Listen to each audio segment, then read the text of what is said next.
আজকে আমি করব ভেজিটেবল পাস্তা। এর জন্য কিছু ভেজিটেবল গুছিয়ে নিলাম। এরপর আমি কড়াইয়ে জল বসিয়ে দিয়েছি। এখানে পাস্তাটা সিদ্ধ করতে দিয়ে দিলাম। পাশে আরেকটা কড়াইয়ের মধ্যে সর্ষের তেল দিয়ে দিলাম। এখানে দিয়ে দিব আলু পেঁয়াজ, এটাকে আমি এখন ভেজে নিব।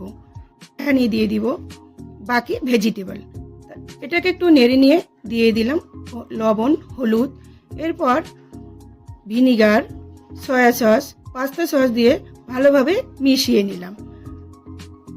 নাড়াচাড়া হয়ে গেলে এরপর আমি এখানে দিয়ে দিব একটু জল। জলটা ফুটতে ফুটতে দিয়ে দিব সিদ্ধ করা পাস্তা। এটাকে গ্রেভির সঙ্গে ভালো করে মিশিয়ে নিয়ে রেডি হয়ে গেল আমার ভেজিটেবল পাস্তা। এখন আমি প্লেটিং করব। এরপর চলে আসবো একটা নতুন ভিডিও নিয়ে। টাটা।